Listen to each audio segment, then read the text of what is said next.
Salut tout le monde et bienvenue dans cette nouvelle vidéo. Voilà, donc c'est une très grande joie pour moi aujourd'hui de vous retrouver dans cette nouvelle vidéo dans laquelle nous allons voir une nouvelle attaque appelée attaque par injection de commande ou commande d'injection. Alors j'aimerais prévenir toutes les personnes qui me suivent actuellement. Cette vidéo a pour but purement éducatif. Ne reprenez pas les différentes techniques que j'utiliserai dans cette vidéo sur des sujets dont vous n'avez pas le droit. Si vous le faites, c'est un crime. Et vous savez que tout crime est répréhensible par la loi. Donc, si vous le faites exprès, vous allez en prison. Voilà, donc, utilisez cette vidéo pour améliorer peut-être vos compétences en cybersécurité et apprendre de nouvelles choses. Alors, l'attaque par injection de commande se produit lorsque, par exemple, sur un site, à part le simple fait de renseigner certaines informations ou bien de faire de simples recherches, il est possible d'introduire d'autres commandes, ce qui permet à un attaquant d'exécuter des commandes directement sur le serveur de la victime. Je vous explique. Sur ce site, par exemple, ici, on me demande de rentrer l'adresse IP, de faire un ping sur une adresse IP. Ici, par exemple, je prends l'adresse du localhost, je ping.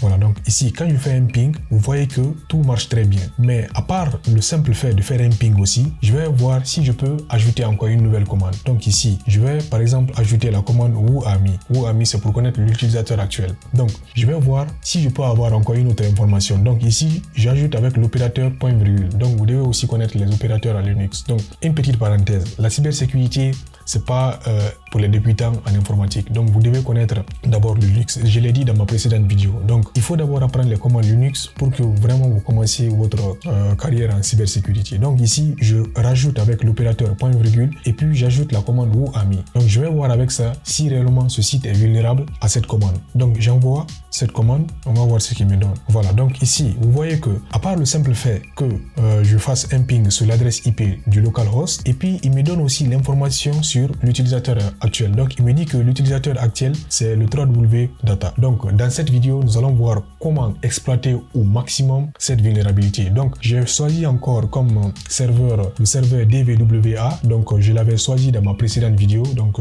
pour réaliser l'attaque par force brute, je vous recommande de suivre cette vidéo. Je l'ai expliqué pas à pas, détaillé comment réaliser une attaque par force brute pour retrouver le nom d'utilisateur et le mot de passe. Donc, dans cette vidéo aujourd'hui, nous allons voir comment exploiter une vulnérabilité par injection de commande directement sur un champ. Et puis, nous allons utiliser aussi l'outil Zap pour réaliser, parce que vous pouvez le faire avec Zap ou bien Burst-Sup ou bien un autre Kaido. Je l'ai déjà expliqué dans ma précédente vidéo. Voilà, donc j'ai reçu pas mal de commentaires sur ma précédente vidéo. Franchement, ça m'a vraiment boosté, ça m'a donné de la motivation pour continuer à faire de nouvelles vidéos. Donc ça me motive à faire de nouvelles vidéos. Quand vous likez, vous me laissez vos commentaires, que ce soit des commentaires positifs ou négatifs. Le plus important est que vous fassiez un retour. Les commentaires négatifs me permettront de m'améliorer et les commentaires positifs me permettront d'avancer. Alors aujourd'hui, nous allons voir avec un serveur vulnérable DVWA que vous pouvez louer pour 1 heure sur le site TrackHackMe, renouvelable. À chaque heure que vous louez pour 1 heure, vous renouvelez. Voilà, donc nous allons voir avec ça. Et puis nous allons encore utiliser l'outil Zap qui est là. Voilà, Zap Proxy. Donc vous allez voir comment réaliser une attaque par injection de commande avec l'outil Zap. Alors pour commencer tout le processus, j'ai préféré mettre tout à zéro pour vous montrer du début jusqu'à la fin. Donc ici, je vais me rendre sur le site TrackHackMe et je me rends sur le serveur DVWA. Et puis là, je lance la machine, Start Machine. Une fois que je lance la machine, je vais attendre que la machine me donne une adresse IP. Donc ici, elle va préparer tous les outils nécessaires pour me donner l'adresse IP. Voilà, donc là j'ai l'adresse IP. À partir de cette adresse IP, je vais établir une connexion VPN entre ce serveur et ma machine.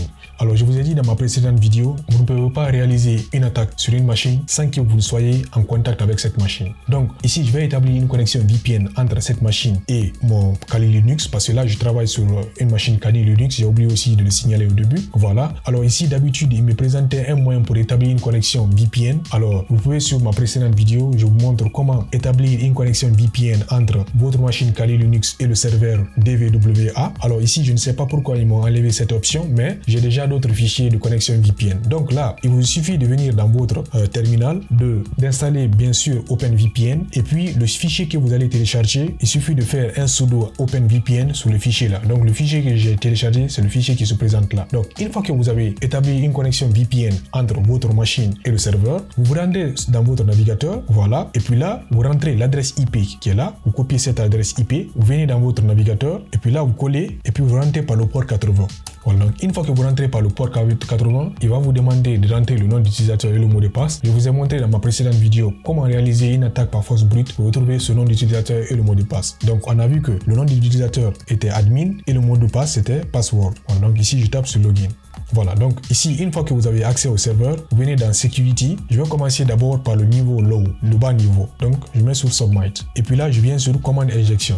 Alors ici, comme vous l'avez vu précédemment, je vous ai dit que à part le simple fait de faire un ping sur cette adresse IP, il est possible aussi d'introduire d'autres commandes. Donc, nous allons voir maintenant comment exploiter cela au maximum avec l'outil Zap. Zap, je vous ai déjà expliqué dans la précédente vidéo l'architecture de Zap. Zap se place entre votre navigateur et le serveur. Donc, toutes les requêtes qui passent entre le navigateur et le serveur, Zap il récupère, il regarde ce qu'il y a à l'intérieur. S'il y a des choses à modifier, il modifie, il envoie soit auprès du navigateur ou bien auprès du serveur. Donc, c'est ce qu'on va faire ici. Donc, j'ai lancé l'outil Zap qui est là. Voilà, donc ici, je vais démarrer la session. Voilà. Maintenant, une fois que je démarre, use port 80. Le port 8080 est déjà utilisé. Voilà, donc ici, il me dit que je ne peux pas utiliser le port 8080 parce que je l'utilise déjà. Ici, je travaille sur un autre projet, Havoc. Ça, c'est un outil de commande de contrôle. Je ferai une vidéo spécialement aussi sur ça. Donc, ici, comme il me dit que je ne peux pas utiliser le port 8080, je vais utiliser le port 8081. Donc, vous devez configurer votre navigateur pour qu'il puisse communiquer avec Zap. Donc, ici, le navigateur par défaut qui est là, c'est Foxhound. Les données transitent entre le navigateur et le serveur. Je dois configurer le navigateur pour qu'il puisse communiquer avec Zap. En fait, je ne vais pas installer directement Zap sur mon ordinateur pour qu'il intercepte directement les requêtes. Il faut que je lui donne cette autorisation. Il faut que je lui montre qu'il doit être proxy entre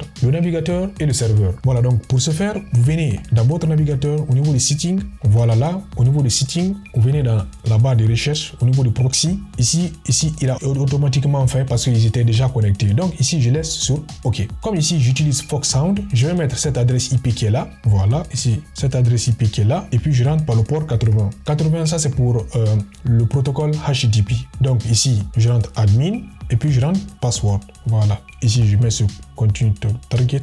Ici, peut-être quelque chose est incorrect. Je reprends. Voilà, c'est bon.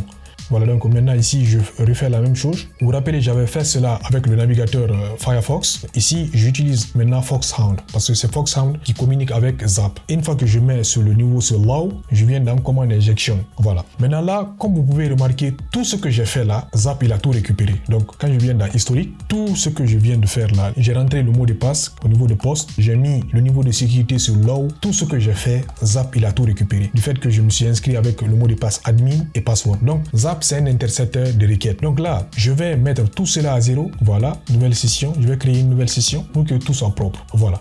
Alors, comme nous avons vu précédemment, ce serveur-là, il est vulnérable aux injections de commandes. Donc, à part le simple fait de faire un ping sur l'adresse IP du localhost, je vois qu'il est possible d'injecter d'autres commandes. Par exemple, whoami pour connaître le nom d'utilisateur, ID pour connaître l'ID de l'utilisateur. Donc ici, je peux rentrer ça, j'envoie. Voilà. Alors là, vous pouvez remarquer ici, il me donne le nom d'utilisateur et ici, il me donne l'ID de l'utilisateur et le groupe. Alors dans cette vidéo, je vais vous montrer comment exploiter l'attaque par injection de commande directement sur un champ et je vous montrerai aussi par l'outil Zap. Alors pour ce faire, j'ai préparé un ensemble d'outils de commande qui vont me permettre d'avoir toutes les informations sur ce serveur. La première commande d'abord, je fais un ping sur l'adresse IP du localhost. Ça, c'est pour me permettre d'avoir un point d'entrée. Voilà. Et puis là, j'essaie d'avoir le maximum d'informations. Je rentre la commande whoami, je rentre la commande ID pour connaître l'ID de l'utilisateur. Je veux voir des informations sur le système. Alors, j'ai préparé toutes ces commandes-là pour avoir un maximum d'informations. Parce que quoi? Lorsqu'il y a une vulnérabilité, vous essayez toujours de l'exploiter au maximum. Alors, qu'est-ce que je vais faire? Donc, je vais faire un CTRL A. Je copie toutes ces commandes-là. Je viens dans Foxhound, ici, là. Ici, je colle. Donc, je vais avoir un maximum d'informations sur ce serveur. Donc, je mets sur Submit.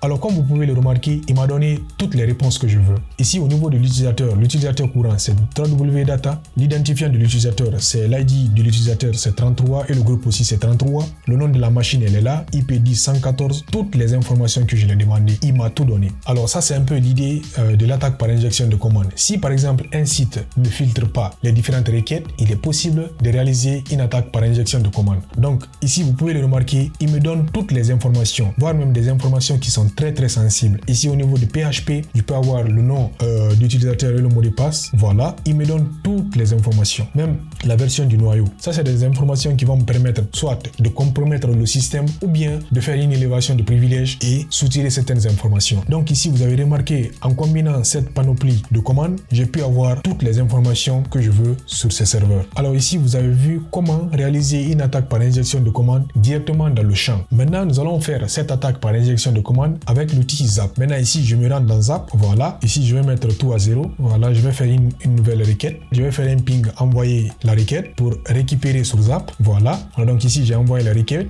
Zap a déjà récupéré cette requête. Voilà, donc ici, au niveau, c'est la dernière requête que j'ai envoyée, la requête post. Vous pouvez voir ici, au niveau de cette requête, l'adresse IP que j'ai envoyée là. Voilà, au niveau de Foxhound, j'ai envoyé cette adresse IP. Elle est là. Je fais un clic droit dessus. Je viens d'attaquer et au niveau d'attaquer, je viens sur générer du bruit. Voilà. Maintenant là, je sélectionne cette adresse IP là, qui est là. J'ajoute la charge utile. C'est ce que j'ai rentré précédemment là. Je fais un CTRL A sur toutes ces commandes. Au niveau de string, je mets là. Voilà. Donc ici, je mets sur ajouter. Je clique sur OK.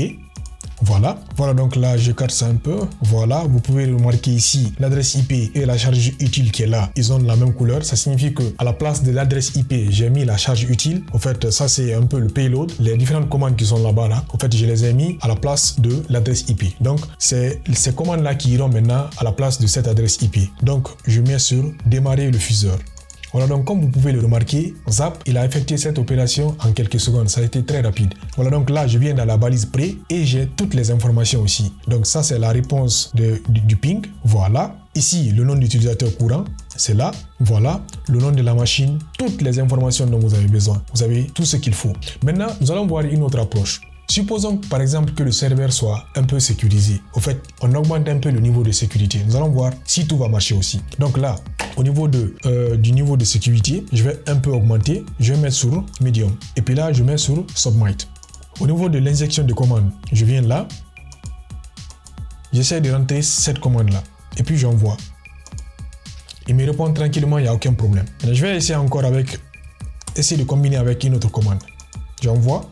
Comme vous pouvez le voir, il ne répond pas. Donc, ici, on a un peu augmenté le niveau de sécurité pour voir si ça répond. Maintenant, c'est là où vos compétences vont un peu agir. Donc, si peut-être que le site, il filtre en fonction de certains opérateurs, nous allons voir comment maintenant changer d'opérateur. Donc, ici, je vais voir avec l'opérateur OU. L'opérateur OU, c'est avec 2 barres. Donc, ici, je mets 2 barres. Voilà, attention. Voilà, donc ici, je mets 2 barres. Je vais voir ce que ça me donne. J'envoie. Alors, comme vous pouvez le remarquer, avec l'opérateur OU, ça a exécuté la première, mais les autres n'ont pas marché. Donc, je vais essayer avec un autre opérateur, l'opérateur pipe. Voilà, donc là, je vois qu'avec pipe, il y a quelque chose qui marche. Voilà, donc comme vous pouvez le remarquer, ici, même si je combine plusieurs opérateurs, je ne peux avoir que le résultat de la dernière commande. Donc, si peut-être vous, dans vos recherches, vous pouvez trouver quelque chose d'autre, vous pouvez me laisser dans les commentaires aussi. C'est très important. Alors ici, je vais essayer par exemple d'ajouter une autre commande, hostname par exemple. Hostname, voilà, j'envoie cette commande. Voilà, donc comme vous pouvez le remarquer, il exécute toujours la dernière commande. Voilà, donc si vous voulez exploiter cette vulnérabilité, vous serez obligé d'entrer une seule commande à la fois. C'est-à-dire quoi? Si par exemple vous voulez avoir le nom d'utilisateur, vous devez utiliser l'opérateur pipe avec OU-AMI. Là, il vous donnera le dernier résultat. Voilà, donc comme vous pouvez le voir, vous n'aurez qu'un seul résultat. Donc je vais essayer aussi avec Zap, voir ce que ça donne. Donc au niveau de Zap, je mets encore tout à 0. Je vais faire une simple requête, j'envoie pour que je puisse la récupérer au niveau des Zap. Voilà, et puis je viens dans Zap, je regarde la dernière requête qui a été envoyée. Voilà, voilà, c'est cette requête là. Et puis là, je sélectionne tout ceci, je fais un clic droit, je viens sur attaquer, ici générer du bruit. Voilà, ici au niveau de payload, j'ajoute la charge utile. Et puis là, je vais ici aussi ce que ça donne. Je fais un CTRL C, je viens là, je viens dans Zap, je mets là, on essaie tout.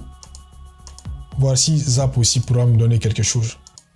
Voilà, donc je démarre le fuseur. Voilà, donc en quelques secondes, il a fait, mais je n'ai presque rien, comme vous pouvez le remarquer. Il me sort l'adresse IP, utilisateur courant ou ami, je n'ai aucune information. Donc, je ne vais pas me décourager, je vais essayer encore avec une autre méthode. Voilà, ici, je vais essayer avec l'opérateur que je viens tout juste de rentrer là, l'opérateur grep, voir ce que ça donne. Ici, j'ajoute la charge utile, là, je fais un ping sur l'adresse IP du localhost, et puis, je rentre l'opérateur ou ami, voir ce que ça donne.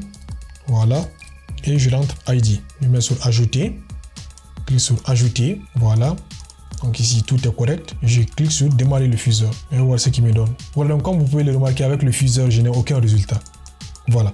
Je vais encore essayer avec d'autres options. Ici, je le sélectionne là. J'ajoute la charge utile. Je mets l'adresse IP 0.0.1. Je mets ID, je vais voir ce que ça me donne. Ajouter, ajouter, voilà. démarrer le fuseur. Voilà, donc là aussi, j'ai pas de résultat. Je vais faire un dernier test avec l'opérateur pipe. Voilà, donc ici, je vais rentrer toute cette panoplie de commandes séparées avec l'opérateur pipe, voir ce que ça me donne. Donc ici, je sélectionne tout, je fais un CTRL A, CTRL C, je viens dans Zap. Ici, je vais encore envoyer une petite requête, voir ce que ça donne. Voilà, donc pour récupérer la requête, commencer à tout à 0, pour me rassurer réellement que tout est OK. Ici, je regarde dans la dernière requête, voilà. Et puis là, je sélectionne l'adresse IP, générer le bruit, voilà. Donc j'ajoute la charge utile. Voilà, donc ici, j'ai rentré les commandes séparées avec l'opérateur pipe. Donc ici, je vais voir ce que ça donne. CTRL A, voilà. Ajouter, OK, voilà. Démarrer le fuseur. Voilà, donc vous pouvez le remarquer, si j'utilise Zap pour réaliser cette opération, je n'ai presque aucun résultat. Voilà, donc c'est pour vous dire quoi. Ce n'est pas à tout moment que les outils que vous utilisez peuvent marcher. Donc vous êtes obligé des fois vous-même d'utiliser vos propres compétences, d'utiliser ce que vous connaissez pour pouvoir exploiter une vulnérabilité. Donc nous avons vu dans cette vidéo comment exploiter une vulnérabilité par injection de commande. Voilà, donc nous avons essayé avec le serveur DVWA, le premier niveau qui était le niveau low. Voilà, nous avons essayé avec ça. Il y a encore plusieurs niveaux que vous pouvez essayer. Je vous invite à continuer à exploiter au maximum. C'est un serveur que vous pouvez louer pour 1 heure, c'est gratuit. Nous avons vu avec le niveau low que nous pouvons exploiter le maximum d'informations possibles, mais qu'avec le niveau medium, qu'il était possible que d'exécuter une seule commande à la fois. Donc, je vous invite à exploiter d'autres niveaux comme le niveau height ou bien impossible. Ça vous permettra aussi d'améliorer aussi vos compétences. Si vous trouvez d'autres idées, n'oubliez pas de laisser dans les commentaires. Voilà, donc c'est tout pour cette vidéo. J'espère qu'elle vous a plu. Nous allons continuer à explorer toutes les vulnérabilités de ce serveur, pas à pas. Voilà, donc aujourd'hui, nous avons vu comment exploiter une vulnérabilité par injection de commande. Voilà, donc n'oubliez pas de vous abonner à ma chaîne YouTube, à ma page Facebook et à mon compte LinkedIn. Voilà, donc je partage aussi du contenu sur ma page LinkedIn et sur ma page Facebook. J'ai très peu d'abonnés sur ma page Facebook, donc je vous invite aussi les personnes qui me suivent sur YouTube d'aller aussi me suivre sur ma page Facebook. Voilà, donc j'ai une page Facebook aussi. Donc si vous avez des questions, n'oubliez pas de laisser les questions dans les commentaires. Voilà, donc c'est tout pour cette vidéo. J'espère qu'elle vous a plu. Si c'est le cas, n'oubliez pas de vous abonner et d'activer la cloche de notification. Comme ça, on se retrouve à bientôt pour une nouvelle vidéo.